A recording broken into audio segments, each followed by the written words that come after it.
افطار کی دعا کب پڑھی جائے؟ زید نے کہا روزہ کھولنے کی دعا افطاری کے بعد پڑھنا سنت ہے اور افطاری سے پہلے پڑھنا سنت نہیں ہے، کیونکہ رسول اللہ صلی اللہ علیہ وسلم نے افطاری کے بعد پڑھی ہے۔ کیا زید کی یہ بات درست ہے؟ ابو فصیح کوئٹہ سے۔ افطاری کی دو دعائیں حدیث سے ثابت ہیں۔ ایک دعا ہے ذهب الظما وابتلت العروق وثبت الاجر انشاء اللہ، پیاس چلی گئی اور رگیں تر ہو گئیں اور اللہ نے چاہا تو روزے کا اجر ہمارے اعمال میں لکھ دیا گیا۔ یہ دعا عربی میں پڑھی، پھر اس کا ترجمہ ہے۔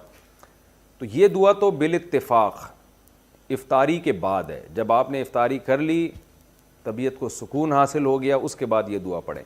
اور ایک دعا جو ابو داؤد میں مرسل حدیث ہے، صحابی کا واسطہ حذف کر کے تابعی ڈائریکٹ نبی صلی اللہ علیہ وسلم سے نقل کرتے ہیں۔ وہ دعا کیا نقل کرتے ہیں؟ حدیث مرسل ہے، اللہم لک صمت وعلی رزقک افطرت۔ تو اس کے بارے میں آتا ہے کہ کان اذا افطر، نبی صلی اللہ علیہ وسلم جب افطار کرتے تو پھر آپ یہ دعا پڑھتے، اللہم لک صمت وعلی رزقک افطرت، اے اللہ میں نے تیرے لیے روزہ رکھا اور میں نے تیرے ہی لیے افطار کیا۔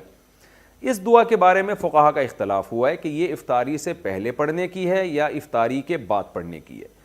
جو حضرات جنہوں نے اچھا نبی سے نہیں پتا صاف لفظ واضح طور پر کہ آپ افطاری کے بعد پڑھتے تھے یہ پہلے پڑھتے تھے، تو جن حضرات نے حدیث کے ظاہری الفاظ کو دیکھا، جو الفاظ میں ابھی پڑھ کے سناتا ہوں، جنہوں نے حدیث کے ظاہری الفاظ کو دیکھا انہوں نے کہا کہ یہ افطاری کے بعد پڑھی جائے گی۔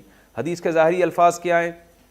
کانا اذا افطر، نبی جب افطار کرتے، تو اس سے تو پتہ چل رہا ہے جب افطار کر لیتے افطاری کے بعد یہ دعا پڑھتے۔ اور دعا کے الفاظ بھی کیا ہیں؟ اللہم لک صمت، اے اللہ میں نے تیرے لیے روزہ رکھا، یعنی پاسٹ کی بات ہے، وعلی رزقک افطرت، اور تیرے رزق پر میں نے افطار کیا، تو اس کا مطلب کر چکا ہے نا، تبھی تو دعا پڑھ رہا ہے۔ تو یہ ان حضرات کی رائے ہے جو یہ کہتے ہیں کہ افطاری کے بعد یہ دعا پڑھی جائے گی، لیکن دوسرے جو بہت سے علماء اس کے قائل ہیں کہ افطاری کے وقت یہ دعا پڑھی جائے گی۔ ان کی دلیل کیا ہے؟ وہ یہ کہتے ہیں کہ جو کام ہونے والا ہوتا ہے اسے بھی پاسٹ اور ماضی کے صیغوں سے تعبیر کیا جاتا ہے۔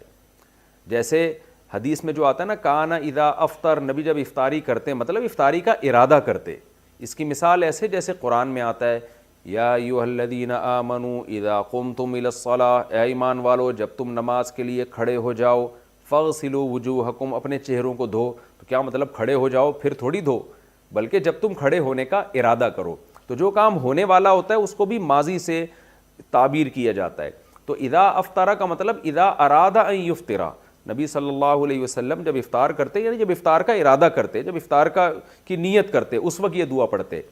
اسی طرح یہ جو حدیث میں الفاظ ہیں کہ اس میں ماضی کے صیغے اللہم لک صمت وعلی رزقک افطرت، اے اللہ میں نے تیرے لیے روزہ رکھا، تیرے رزق پر میں نے افطار کیا، تو یہاں بھی یہ علماء کہتے ہیں کہ افطار کیا کا مطلب کرنے والا ہوں۔ تو جو کام ہونے والا ہوتا ہے اس کو بھی ماضی کے صیغوں سے تعبیر کیا جاتا ہے۔ اس کی عربی زبان میں بہت مثالیں ملتی ہیں۔ تو اب دونوں طرف دلائل ہیں اور کوئی یقینی دلیل کسی ایک مسلک کی تائید کے لیے بھی نہیں ہے۔ البتہ ہماری رائے میں یہ جو دوسرا موقف ہے یہ زیادہ دلیل کے لحاظ سے اس لیے افضل معلوم ہوتا ہے۔ دوسرا موقف کیا ہے کہ افطاری سے پہلے پڑھنی چاہیے یہ دعا، یعنی افطاری کے وقت، افطاری کا بالکل ٹائم ہو چکا ہے تو آپ کھجور کھانے سے پہلے، پانی پینے سے پہلے یہ دعا پڑھ لیں، اللہم لک صمت وعلی رزقک افطرت، یہ پڑھ کے آپ کھائیں۔ تو وہ یہ موقف ہماری رائے میں اس لیے ہے کہ تعامل ناس ہے، عامۃ المومنین اسی پر عمل کرتے چلے آ رہے ہیں کہ عام طور پر یہ دعا افطاری سے پہلے پڑھی جاتی ہے۔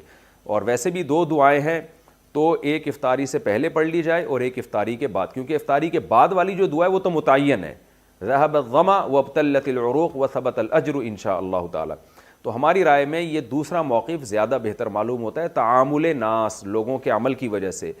شریعت میں جو ہے نا اتفاق، اتحاد، ما رآہ المؤمنون حسنا فہو عند اللہ حسن، عبداللہ بن مسعود کا قول ہے کہ جس چیز کو مسلمان اچھا سمجھتے ہوں اللہ کی نظر میں بھی وہ اچھی ہوتی ہے۔ تو ڈیڑھ اینٹ کی الگ سے مسجد نہیں بنانی چاہیے، جب جس پر سب عمل کر رہے ہیں تو اسی پر عمل کی جائے، جبکہ اس پہ دلیل بھی قائم ہو۔ تو بہرحال دونوں طرف دلائل ہیں، کسی ایک موقف پر سختی کرنا، دوسرے کو برا بھلا کہنا یہ درست نہیں ہے۔ اگر کوئی وہ والا موقف اختیار کرتا ہے کہ نہیں جی افطاری کے بعد ہی یہ دعا پڑھنی چاہیے تو بھی ٹھیک ہے، تو بھی کوئی حرج نہیں ہے۔ تو کوئی حرج نہیں ہے اس میں. تو ہماری رائے یہ ہے کہ بہتر ہے کہ پہلے پڑھ لی جائے اور دوسری والی دعا افطاری کے بعد پڑھی جائے.